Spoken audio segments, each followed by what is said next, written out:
하나님 말씀 누가복음 2장 1절로 14절 같이 한 절씩 기도하겠습니다. 금년에도 복된 성탄절이 우리 앞에 다가왔습니다. 오늘이 크리스마스 이브이면서 성탄 감사 주일입니다. 구주의 탄생은 우리에게 있어서 가장 기쁘고 복된 날입니다. 우리는 가장 큰 기쁨과 감사로 이 성탄을 맞이하고 또 성탄절을 지켜야 되겠습니다. 첫 번 크리스마스 때 베들레헴의 목자들은 큰 감격과 기쁨으로 주님을 경배했습니다. 그리고 동방 박사들은 먼 데서 와서 황금과 유향과 몰약의 귀한 예물을 드리면서 경배했습니다.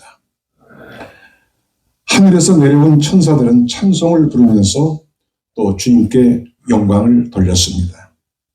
우리들도 주님의 탄생을 가장 기쁘고 또 은혜스럽게 맞이하고 지켜야 되겠습니다. 하나님의 아들 예수 그리스도는 인류의 구주시요 만왕의 왕이십니다. 옛날 왕조 시대에는 이전의 왕이 물러나고 새로운 왕이 등극을 하게 되면 그 새로운 왕이 즉위한 해부터 다시 이제 연도가 시작이 됩니다.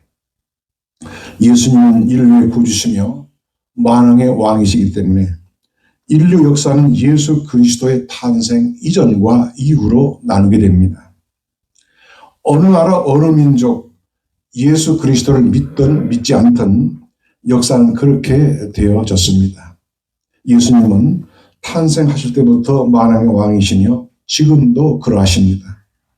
이러므로 예수 그리스도는 지나간 옛날의 인물이 아니며 지금도 살아계시고 그리고 지금도 위대하신 영광스러운 구주시고 우리의 왕이십니다.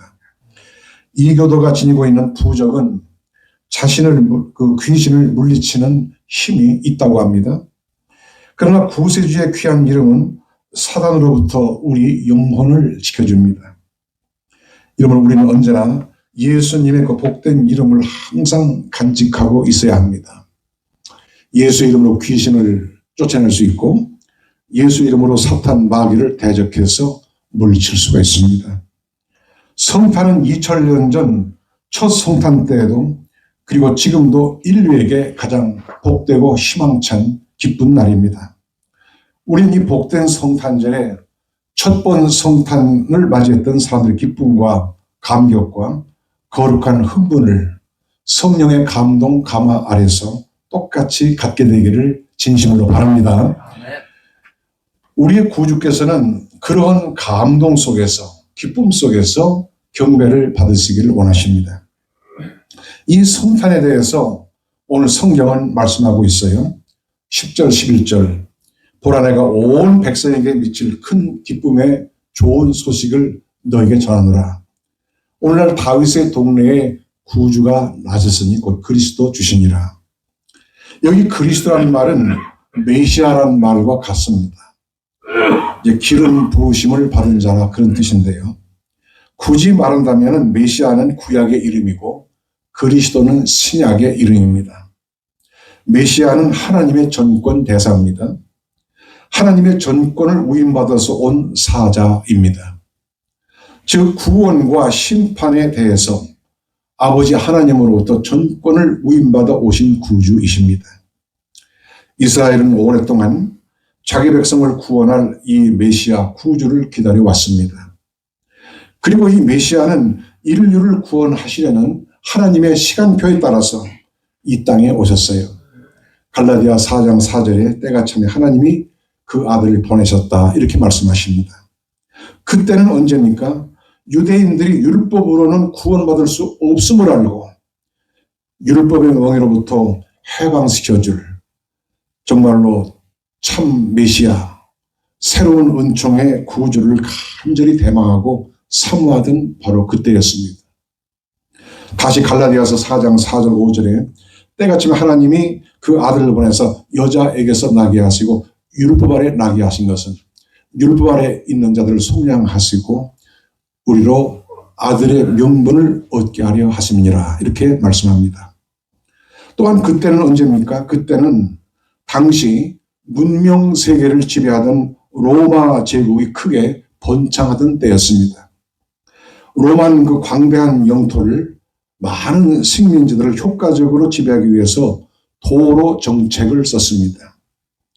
군대가 신속히 이동할 수 있도록 큰 길들을 사방팔방으로 이렇게 잘 만들어 놓았습니다. 그 당시의 기준은 상당히 큰 사이즈로 이렇게 신장로를 만들어 놨어요. 군사도로입니다. 지금도 이스라엘이나 소아시아에 가면은 로마 제국 시대에 만들어 놨던 그 길들이 여전히 있습니다. 만약에 어떤 지역에 반란이 일어난다면 그 길들을 통해서 신속하게 군대를 파견함으로써 그 반란을 진압할 수 있게 하였습니다. 그래서 모든 길은 로마로 통한다 하는 말이 나왔습니다. 이로써 로마는 오랫동안 세계를 지배하고 평화의 시대를 열어갈 수가 있었습니다. 이 팍스 로마나 곧 로마에 의한 긴 평화의 시대에 예수님께서 오셨어요.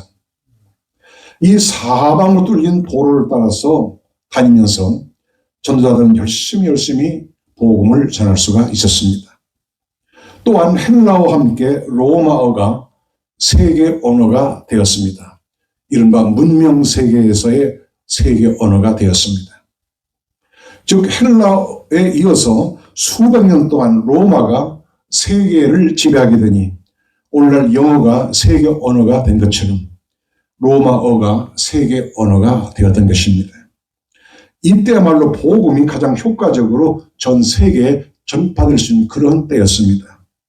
이 잘 닦여진 도로와 널리 통용되는 언어를 가지고 문명 세계에서 예수 그리스도의 복음 전파가 아주 빠르게 이루어질 수가 있었습니다. 주님은 이때에 오셨어요. 또한 주님이 탄생하시던 그때는 어떤 때였습니까?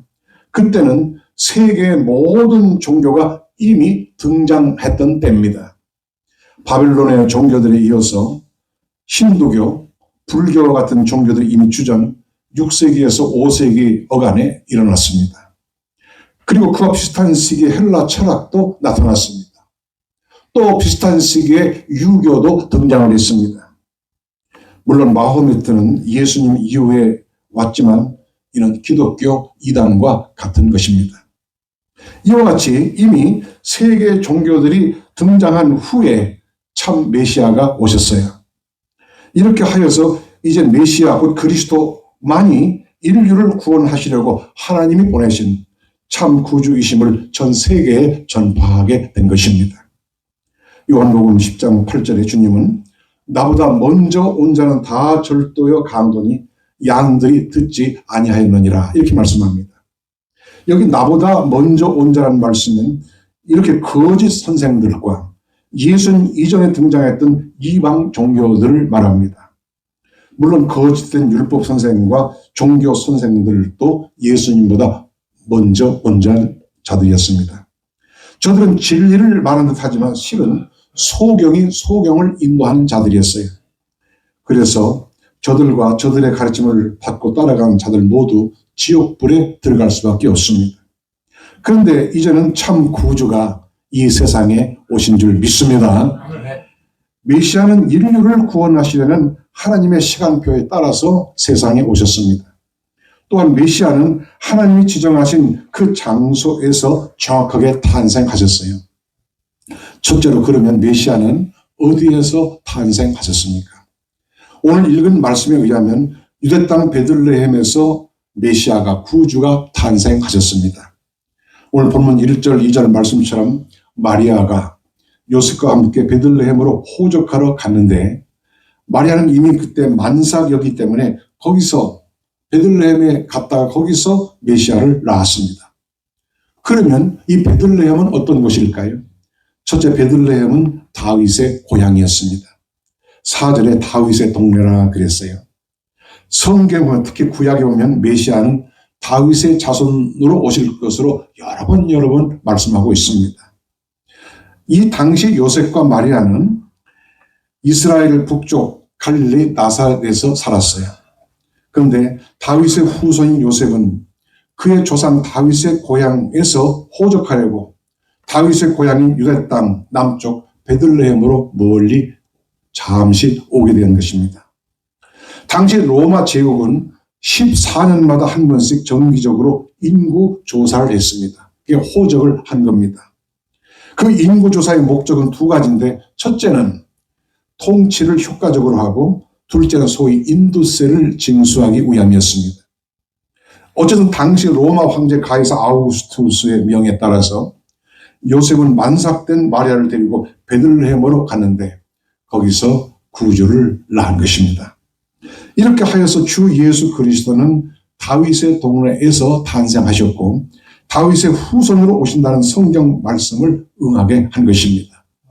둘째로 베들레헴은 오래전에 메시아가 탄생할 것으로 예언된 장소였습니다. 주님 오시기 730년 전 선지자 미가는 미가서 5장 2절에 이렇게 예언합니다.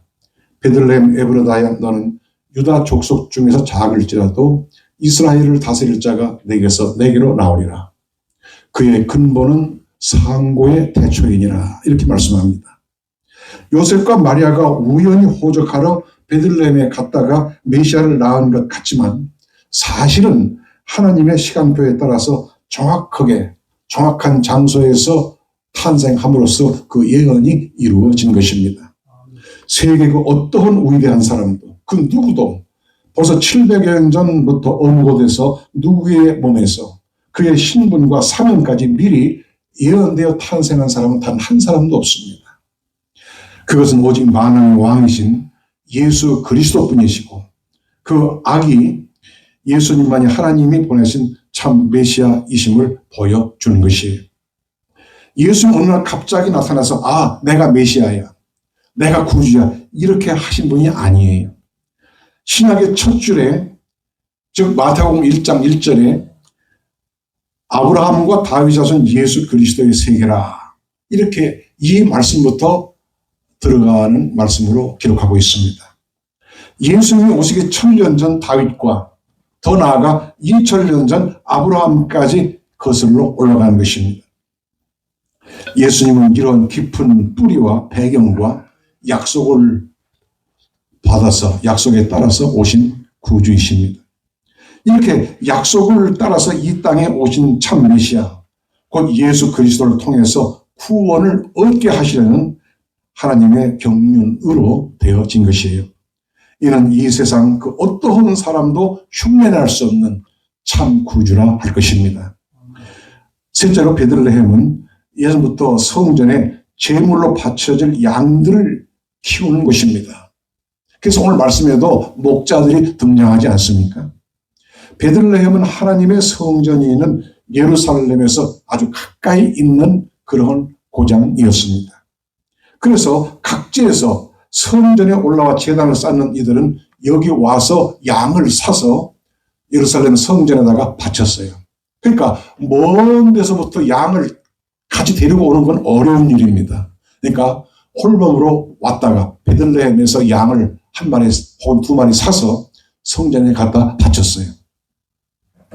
바로 메시아가 베들레헴에서 탄생하시는 것은 세상 죄를 지고 가는 하나님의 어린 양으로서 인류의 화목제물이 되시려고 여기에서 탄생을 하신 것입니다. 이제 예수님은 사실상 마지막 제물이시고 또한 영원히 완전한 제물이십니다. 그리고 베들레헴의 목자들은 하나님의 어린 양을 가장 먼저 뵙고 경배하는 은총을 입었습니다. 넷째, 베들레헴이라는 말은 떡집이라는 뜻입니다. 벳은 떡이 집이라는 말의 하우스, 그리고 레헴은 떡입니다. 베들레헴 떡집. 이 떡집에서 인류의 떡이신 그리스도가 탄생을 하셨어요. 그리고 떡집에서도 가축의 밥그릇인 말구유에 누이셨습니다. 본문 12절에 너희가 가서 강보에 쌓여 구겨놓은 아기를 보리니 이것이 너희에게 표적이니라 하더니 그 표적은 그 아기가 만민을 살리시는 생명의 양식이요 참 복음의 표적이라 하는 말씀입니다. 진실로 예수 그리스도는 인류의 참 생명의 떡으로 오신 구주이십니다. 이 세상에 하나님의 아들 예수 그리스도 외에 참 생명의 떡은 없습니다. 요한복음 6장 35절 주님 말씀하셨어요. 내가 곧 생명의 떡이니 내게 온 자는 결코 줄이지 아니할 터이요 나를 믿는 자는 영원히 목마르지 아니하리라.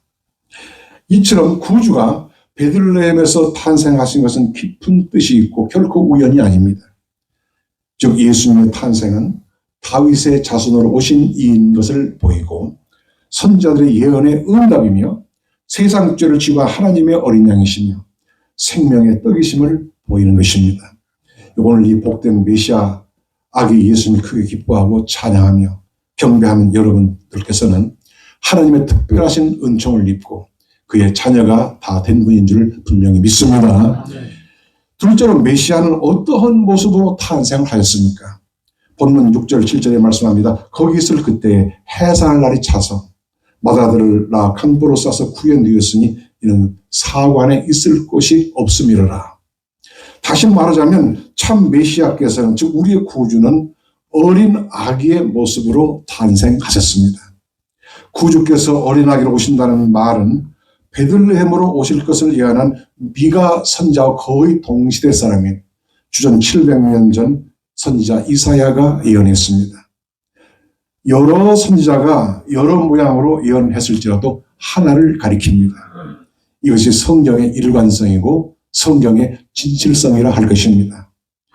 이사야서 9장 6절에 말씀합니다. 이는 한 아기가 우리에게 낳고 한 아들을 우리에게 주신 바 되었는데 그 어깨에는 정사를 메웠고 그 이름은 기묘자라 모사라 전능하신 하나님이라 영존하신 아버지라 평강의 왕이라 할 것입니다. 위대하신 왕은 갓난아기의 모습으로 오셨습니다. 그리고 말을 구유가 그의 요람이 되었습니다. 하나님의 메시아가 갓난아기의 모습으로 그리고 아주 낮고 천한 모습으로 오셨어요. 모친 마리아는 만삭의 몸을 이끌고 나사렛에서 베들레헴까지 90마일 되는 먼 길을 걸어갔습니다. 90마일은 그저 한국식으로 말하면 약 360리에 해당되는 결코 짧지 않은 먼 거리입니다. 그것은 참으로 힘든 여정이었어요. 맨몸으로 도 힘든데 만삭의 몸을 가지고 그 먼 길을 마리아는 여행을 했습니다. 또 우리 예수님은 태중에 계실 때부터 벌써 고난의 먼 길을 걸어오셨습니다.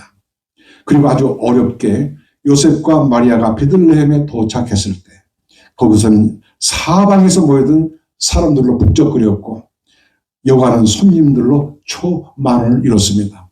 다윗의 동네에 와서 그의 후손들이 다 호적을 해야 되니까 얼마나 많은 사람들이 모였겠어요. 대목을 만난 베들레헴 사람들은 돈벌이에 정신이 없었고 만삭된 마리아에게 방 한 칸 내줄 만한 자비로운 마음을 가진 이가 없었어요. 이 같은 형편에서 요셉과 마리아는 외양간에서라도 하룻밤을 묵어야만 했습니다. 그리고 그날 밤 마리아의 몸에서 마침내 메시아가 탄생하셨고 이 위대한 아기는 강보에 쌓여서 말 구유에 누이게 된 것입니다. 다시 본문 7절에 맏아들을 낳아 강보로 싸서 구유에 누였으니 이는 사관에 있을 곳이 없음이로라. 왜 만왕의 왕께서 천군 천사의 호의를 받으며 큰 나팔 소리와 함께 영광 중에 오시지 않았을까요? 만약 그렇게 오셨더라면 사람들이 다 나와서 메시아를 환영했을 것입니다. 작은 사람들도 벌떡 일어나서 주님께 가장 좋은 자리를 내드렸을 것입니다. 그러나 메시아께서 이런 아기의 모습으로 오신 것은 믿음의 주로 죄인의 구주로 오시기 위함이었습니다. 우리 주님은 영웅이 되기 위해서 오신 것이 아니에요. 우리 주님은 심판의 주님으로 오신 것도 아니었습니다. 죄인을 대속하시고 죄인을 구원하시기 위해서 오셨습니다. 그러나 주님께서 장차 다시 오실 때에는 과연 심판의 주님으로 오실 것입니다. 만인이 보는 가운데 천사장의 나팔 소리와 함께 영광의 구름을 타시고 그렇게 나타나실 것입니다. 하지만 2000년 전 베들레헴으로 오신 주님은 심판의 주가 아니라 죄인의 구주로 오셔야 했기 때문에 낮은 몸으로 초라하게 오셨어요. 그래서 그 어떠한 죄인이라도 가까이 다가갈 수 있는 구주의 모습으로 오신 것입니다. 일반 사람들도 너무 완벽하고 지체가 높으면 가까이 하기 어렵습니다. 얼굴을 똑바로 보는 것도 어렵습니다. 출애굽기 보면은 모세가 시내산에 올라가서 40일을 금식하고 하나님 주시는 율법과 계명을 가지고 내려왔습니다. 얼마나 모세가 은혜를 받았는지 그 얼굴에 광채가 났어요. 그 모세를 이스라엘 사람들은 두려워서 가까이 가지도 못하고 얼굴을 쳐다보지도 못했습니다. 이것을 안 모세는 수건으로 그 얼굴을 가렸어요. 그 광채가 없어질 때까지 한동안 수건으로 얼굴을 가렸습니다. 하물며 주님께서 그 본 모습을 하고 오신다면 어떠하겠습니까? 어떻게 죄인들이 가까이 가겠어요? 주님은 죄인의 구주가 되시려고 낮은 모습으로, 애기의 모습으로 그 영광의 광채를 가리시고 오신 것입니다. 이사야 53장 2절에 이사야는 또 이렇게 예언합니다. 그는 자라나기를 예언한 순 같고 마른 땅에서 나온 줄기 같아서 고운 모양도 없고 풍채도 없은 즉 우리 보기에 흠모할 만한 아름다운 것이 없도다. 이렇게 말씀합니다. 일찍이 주님을 찬송하기를 기뻐했던 어떤 성도가 이렇게 말했습니다. 그는 온 우주를 가지고도 채울 수 없는 크신 분이지만 우리의 마음속에 들어와 계실 만큼 작은 분이기도 하십니다. 이렇게 말했습니다. 오늘 메시아께 탄생하신 베들레헴 역시 작고 가난한 동네였습니다.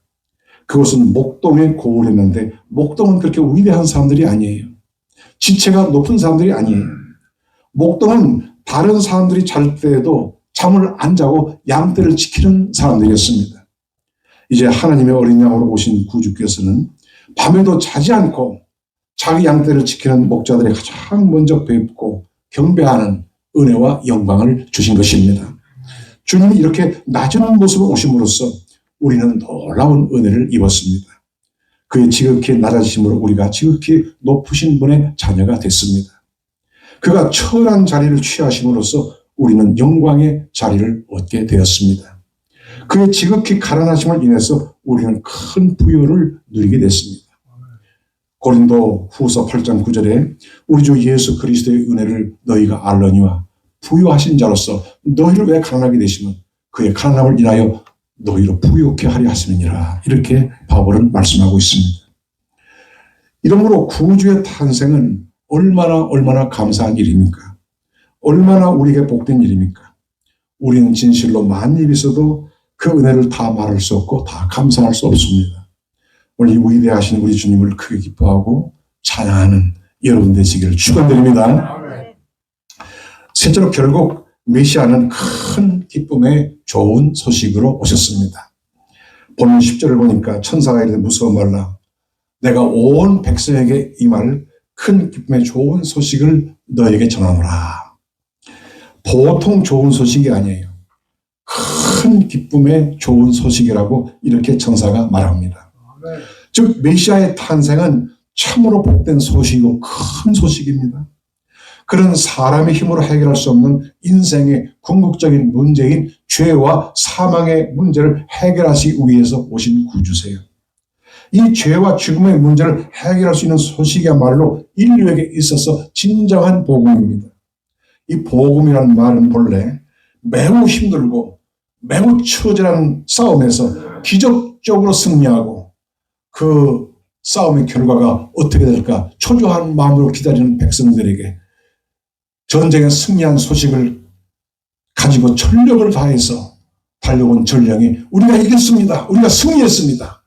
이 외치는 그 말에서 복음이라는 말이 나오는 것입니다. 그래서 인류에게 구원과 승리를 주는 이 소식은 큰 기쁨의 좋은 소식이에요. 이 소식은 땅에다가 묻어둘 수 없는 모든 사람에게 시급히 알려야 할 참으로 큰 기쁨의 좋은 소식인 것입니다. 이 소식은 우리에게 너무나 큰 소식이고 복된 소식이므로 하나님의 메신저로서 가장 먼저 천사들이 하늘에서 내려와서 우리에게 알려주었습니다. 이제 하나님의 전령으로서 천사들의 역할은 끝났어요. 이후부터는 이 귀한 메시지를 전달받은 사람들이 이 소식을 알지 못하는 사람들에게 알려줄 사명과 책임이 있고 우리 교회에 그 사명이 있는 것입니다. 사도 바울의 간절한 소망은 할 수 있다면 모든 사람에게 이 복음을 전하는 것이었습니다. 이 복된 소리를 가지고 우리도 다름질 해야 할 것입니다. 구주의 탄생은 이렇게 온 백성에게 전할 큰 기쁨의 좋은 소식이에요. 유대인들은 남자 아기가 태어나면 그 동네 악사들이 모여서 축하의 노래를 불렀습니다. 뭐 여자를 차별하는 건 아니고요. 그 당시 풍습이 그랬다는 말입니다. 그날 밤 사람들은 많았지만 구주의 탄생을 축하할 만한 노래할 악사들이 없어서 하늘의 악사들이 내려와서 노래했어요. 오늘 13절, 14절에 호련히 허다한 천군이 그 천사와 함께 있어 하나님을 찬송해 가로되 지극히 높은 곳에서 하나님께 영광이요 땅에서는 기뻐하심을 입은 사람들 중에 평화로다. 이렇게 노래를 불렀습니다. 진실로 구주의 탄생은 하늘은 영광이요 땅에는 평화입니다. 오직 예수님으로 인해서 하나님께 영광을 돌릴 수가 있어요. 그리고 예수님만이 이 땅에 참된 평화를 가져옵니다. 오직 예수 그리스도 안에서 하나님과 인간이 화해를 이루기 때문이에요. 또한 주 예수 그리스도 안에서 만물이 다 통일을 이루게 됩니다. 인간의 범죄 타락은 하나님과 사람 사이, 사람과 사람 사이, 나아가서 사람과 다른 피조물 사이를 다 갈라놓았고 모든 피조물들에게 고통과 신음을 안겨주었습니다. 이에 대해 사도 바울은 로마서 8장 19절 21절 이렇게 말씀하고 있습니다. 피조물에 고대한 많은 하나님의 아들들이 나타난 것이 피조물이 허무한 데 굴복하는 것은 자기 뜻이 아니요 오직 굴복해 하신 이로 말미암음이라. 그 바라는 것은 피조물도 썩어짐의 종로에서 해방되어 하나님의 자녀들의 영광의 자유에 이르는 것이니라. 이제 구주께서 오심으로 우주적인 화해와 통일의 시대가 열렸습니다. 그리고 장차 그가 다시 오심으로써 피조물들도 진정 영광의 자유에 이르게 될 것입니다. 예수 그리스도는 만왕의 왕이시고 만주의 주이십니다. 주님은 영원히 우리 가운데서 찬양과 영광을 받으실 것입니다. 이 땅에서도 그리고 우리가 천국에 가서도 아버지 하나님과 어린 양 되신 우리 주님을 찬양할 것입니다. 그리고 우리 귀에는 들리지 않지만 만물도 우리 주님의 오심을 찬양하는 것입니다. 성탄은 영광의 하나님이 우리와 함께 계시는 임마누엘의 가장 복된 사건입니다. 우리 구주의 은혜가 성탄을 기뻐하고 감사하는 모든 분들에게 언제나 함께 하시기를 예수의 이름으로 축원합니다. 기도하겠습니다.